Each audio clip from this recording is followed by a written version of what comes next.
We've all been accused of doing something in our marriage. That could be lying, it could be stealing, or even cheating. Today, we're going to unpack how to deal with accusations, overcome them, remove them, or at least limit the occurrence that your wife will accuse you of doing something.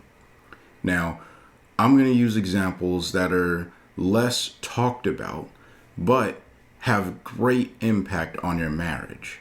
That's not to say that lying, stealing, and cheating are the things that you should just sweep to the side. If you have those accusations lingering in your marriage, I highly encourage you to use the same process to deal with those, including using the drill to deal with it. However, some of these other things will be very applicable, and if they're left unchecked, can be a detriment to your marriage. So let's get into the episode. Welcome to the Husband's Coach's Corner, the podcast that teaches husbands how to love their wife every day and become better men in the process. I'm your host, Chris Scott, aka the Husband Coach. Welcome back to the Husband Coach's Corner. As you heard in the intro, we are talking about accusations in the marriage. Look, these are a big deal. The good news is there's a way of deciphering them to figure out what the unmet need is, and then guess what you get to do as the husband? Show up and meet that need. These are the best things that your wife can do for you, and it doesn't seem like it at the time because it hurts our pride when we're being accused, and no one likes to be told that they did something that they didn't do, or maybe you did do it. Maybe you did it in the past, but you didn't do it this time. The story can go on and on from there. What I really want to drive home today is there's two reasons that accusations are probably coming up in your marriage. All right. Now, there could be more, but these two reasons are probably the culprit. The first one is your wife has a lack of trust or confidence in your ability to accomplish whatever the thing is that she's saying is the accusation. All right. That's the first one. The second one is you have a misunderstanding or miscommunication. So those two go hand in hand, misunderstanding and miscommunication, and then lack of trust and lack of confidence. Now, these should not come as any surprise to the longtime listeners of the Husband Coach's Corner. These are things that I talk about on a consistent basis, and you'll see as you go through the drill today that maybe you aren't meeting some of these needs, which are communication. We need to communicate effectively with our wife, not just talking at her. We need to speak with her. All right. And often that means we have to get on her level and understand. Again, misunderstanding leads to miscommunication, right? If I don't understand the language, how am I supposed to communicate to you? There are some universal ways of communicating things, as there are in the outside world with our other interpersonal relationships, but this is a intimate interpersonal relationship.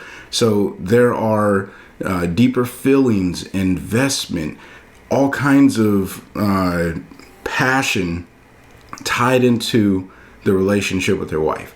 This is why it's a little bit more challenging. So let's go ahead and unpack some of these things. Now, I do want to give a very clear call to action and disclaimer. The first one is, or really the disclaimer or call to action, is that if you are struggling with accusations of cheating, one, take a really deep dive at yourself and say, am I cheating? It is so important that you build trust in that area, that your wife knows that you are monogamous to her, and she's the only woman that you are in a relationship with. If you are being accused of flirting, you have to ask yourself, do I have adulterous eyes? Am I lustful against other women? These are truly deeply rooted things that you have to decipher in yourself. Because if it's true, then the path of moving forward is going to be different than if it's false and there's just a misunderstanding. You see how that works? If there's no trust, it's probably because it's true inside of you. And if there's miscommunication, it's probably because it's false, but there's this illusion that you're doing the thing or not doing the thing that you're being accused for. All right. So if you didn't get anything, or if you don't get anything out of this episode today, I just wanted to share that because understanding that basic principle will help you with all the other things that I'm going to go over. So let's go into the very first one. Now, this one is money, or these two accusations are in reference to money. Money is a big deal because it leads to divorce most commonly in marriage. Like, if you don't get your money right, you're going to have some problems. All right. Now, the accusation, or at least the very first accusation, is you spend too much money on things that you don't need. You spend too much money on things that you don't need. Now, you could have this accusation coming from two different ways. Either one, you don't have trust and confidence in your wife with your maturity of spending the money. So as the money comes in, you're out buying whatever is considered an extravagant or unnecessary need for the family. So that's a maturity concern. That's a trust issue, right? Or a lack of confidence in your ability. Or, and in this circumstance, it could be both. It could be a lack of trust and confidence based off of a misunderstanding, which ultimately turns into a miscommunication to your wife. So here's how it could be considered a misunderstanding. You go out and you buy a collector's item. This collector's item is extremely expensive. You're working on a business that you're not explaining to your wife, so she misunderstands what you're doing. She sees it as extra stuff that's coming into the house that you don't need. Now, that could be true, that could be false. You're going to have to do the analysis in your own marriage to see if this applies or not. But because of that misunderstanding, that you did not show or share what you're doing, which is also a miscommunication, it comes down to a lack of trust. You see how those things all come together? So in reality, because you didn't explain to your wife that you're trying to do something, you go out and you do something that she doesn't understand. She loses trust and confidence in you because money is very sensitive in many, many marriages. And at the time of this recording, finances in the house are probably really tight. So if you're getting one of these accusations, you should probably take a step back and say, okay, well, did I buy something that is, what was there a misunderstanding here? And be very clear. A misunderstanding for good intention is different than a misunderstanding if you were just being ornery and you wanted something because you got a stimulus check or something like that. All right.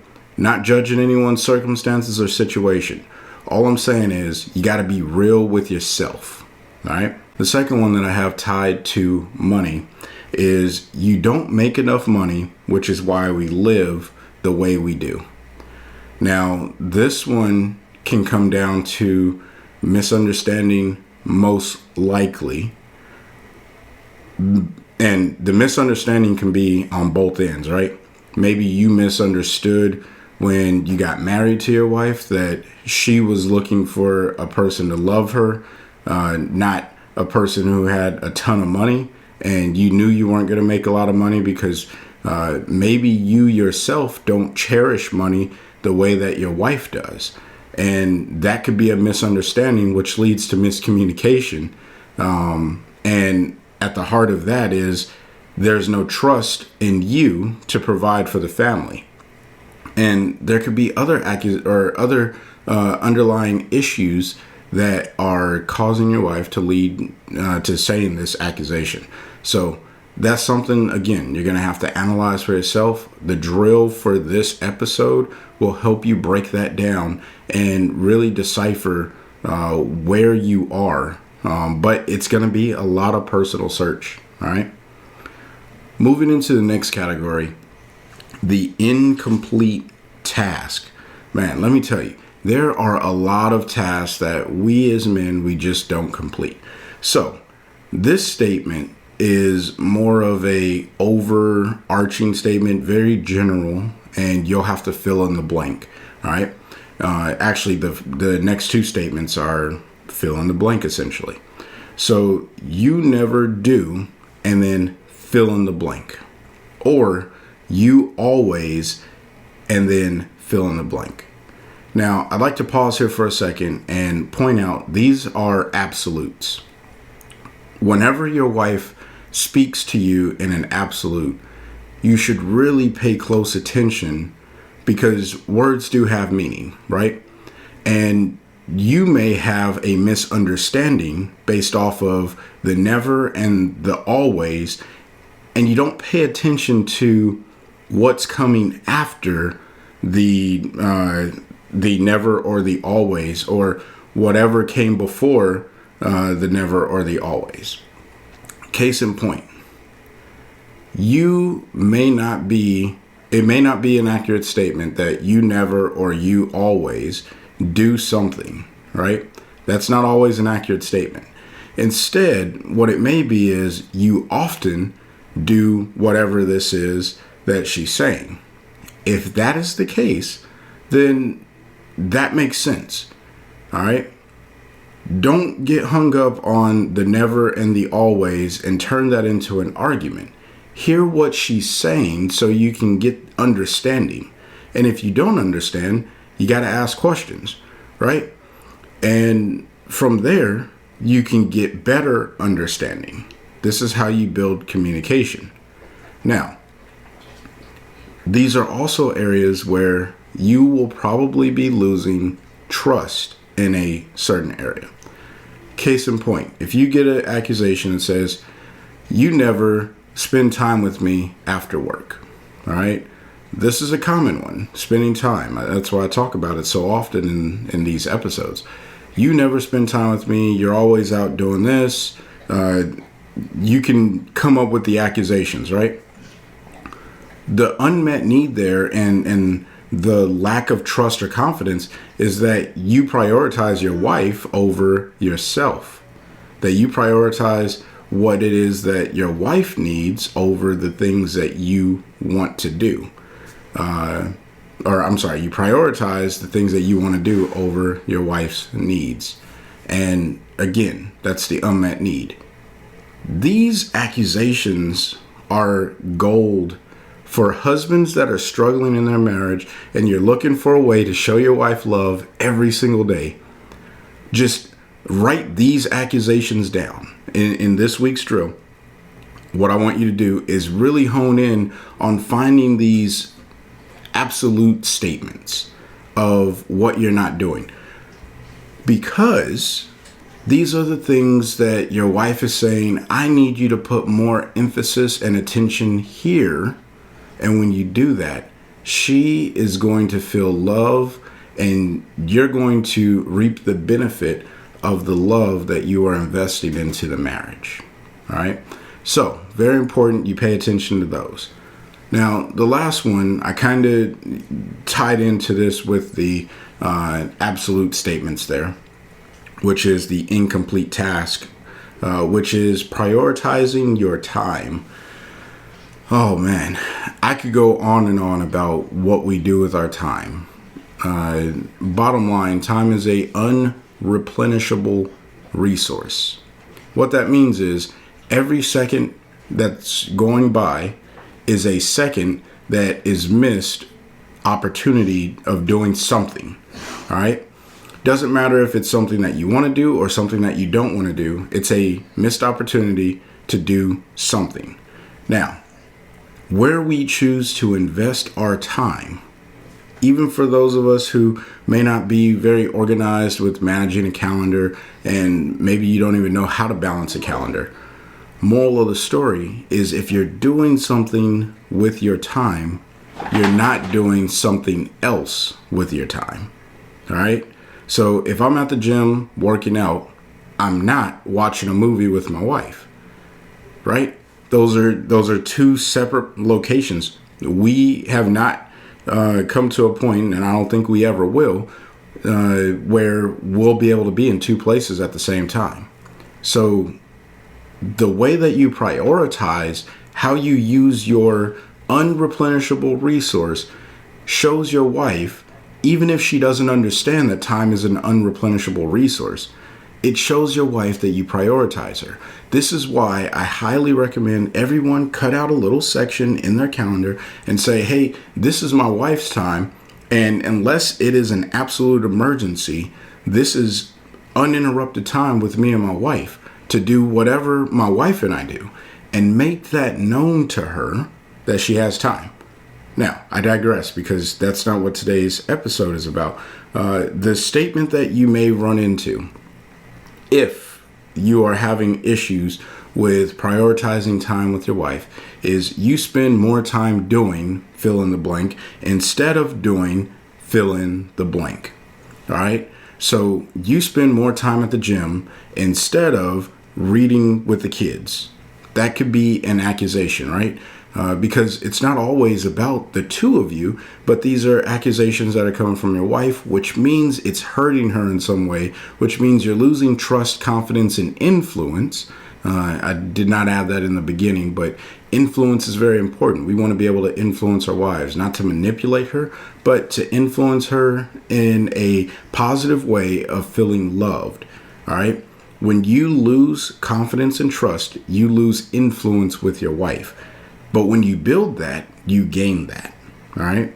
That's deeper than I'm going to go in today's episode. But moral of the story, and this is most commonly not a misunderstanding or a miscommunication. This is a misprioritization. All right. Lots of misses, but the one that you're missing is prioritizing what you do with your time, as I explained just a second ago. Again, this is an easy fix. She's telling you at the end of this accusation that you should be doing something else. Now, if you don't get the back half, because sometimes our wives, they shorten their accusation, and you may just get the you spend more time doing, and then it's like, okay, then you have to help them finish that statement, right? We as the husbands have to remove our emotions, and it's hard. I am not here to tell you that this is easy to remove your emotion from these accusations or these statements. However, what I will tell you is, the more you catch it and you realize, like, okay, it's time for me to be a husband and not get into my emotions, but to hear what my wife is saying, so I can be the genuine rock and mediator in the conversation, and then bring her down and get on even ground so we can have a genuine conversation. Now, in my episode of how men should deal with conflict, I covered that. Or how husbands should deal with conflict in the marriage. I covered that. Sometimes you may need to walk away, because accusations will get your blood boiling and get your blood pressure up. I get it. I really do. However, once you hear this statement, if you don't get the back half, you got to get the back half. You don't have to agree with the back half of, instead of doing, you're spending time doing this. So whatever this is, we'll use the example of going to the gym. You go to the gym too much. Instead, you should be hanging out here at the house, helping me with the cleaning or the cooking or something of that sort. All right. Very, very important that you get the back half. The way that you do that, I'm going to give you a technique here, is you ask your wife what it is that you would like her, or what it is she would like you to do with your time instead. You guide her through that conversation. So she may say, I would like you to, I don't know, we'll just throw something out there. I would like you to organize the garage. That goes back to the incomplete task. That could also just be how she wants you to prioritize your time. And sometimes maybe the thing is that you are being accused of spending too much time at work.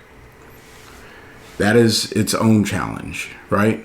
And you may end up with a few of these all coupled together of you spend too much time at work, you don't make enough money, and this is the reason why we live the way that we live.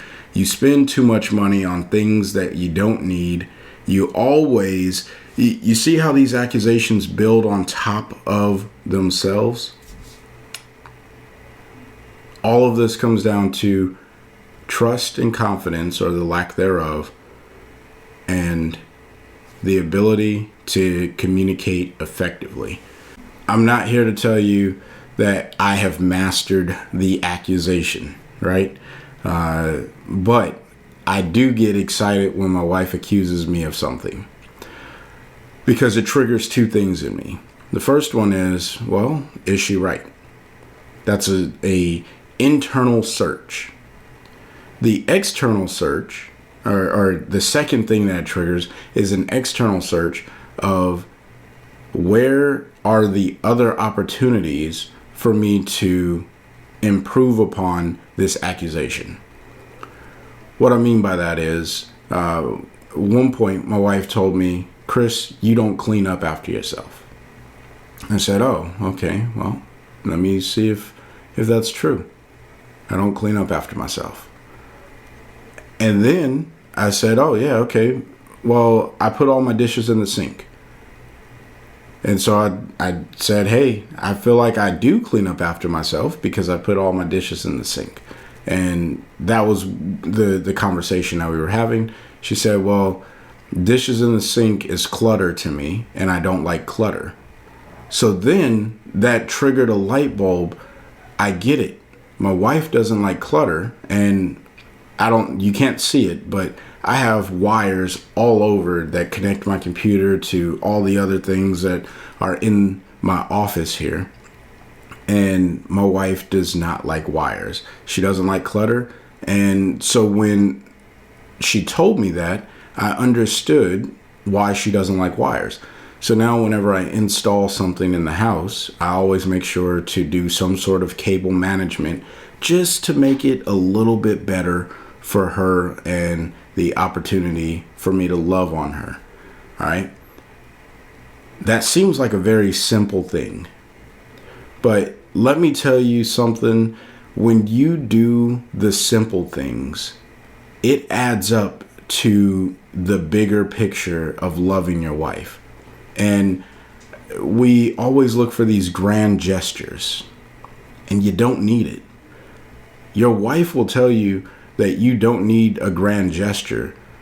Your wife just needs you to, one, hear where she's coming from, and two, show up and perform in that capacity. All right? That's it. It's not that, this is not rocket science, guys. This is not overly complicated. Our wives just want us to love her each and every day. And when we do that, we reap the reward of feeling the respect that we're looking for. But it does not come before you give the love. Now, of course, your wife could be on the other end and saying, I'll give you love regardless, I'll give you respect regardless of if you give me love, right? But that's not what we're focused on this channel. We are on this podcast, and I guess it's also a YouTube channel, so shameless plug, go ahead and check out the Husband Coach over on YouTube if you're into watching YouTube videos. The podcast goes live at the same time that it goes live on Spotify and all the other podcasting platforms. Sorry about that. Just didn't want to miss that opportunity. With that being said, I wanted to say thank you to everyone who's listening. If you are looking to get the drill, all right, join the email list. in the show notes or in the description box, depending on where you're listening to this and what platform you're on. You can get the drill by signing up for the email.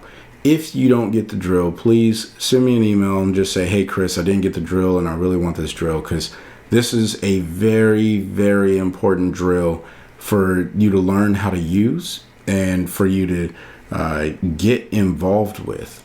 All right. So I want to make sure that if you want the drill, that you have an opportunity to get the drill.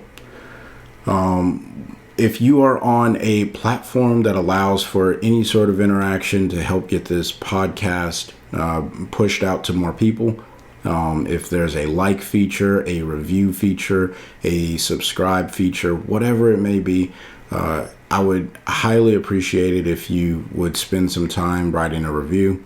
If you're over on YouTube, you can drop a comment in the comment section. I do get to those, some faster than others.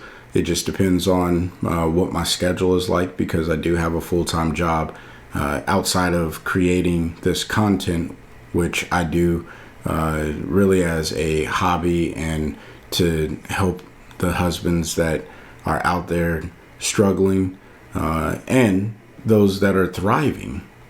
All right. I just want to help all my brothers out there across the globe. Doesn't matter where you are.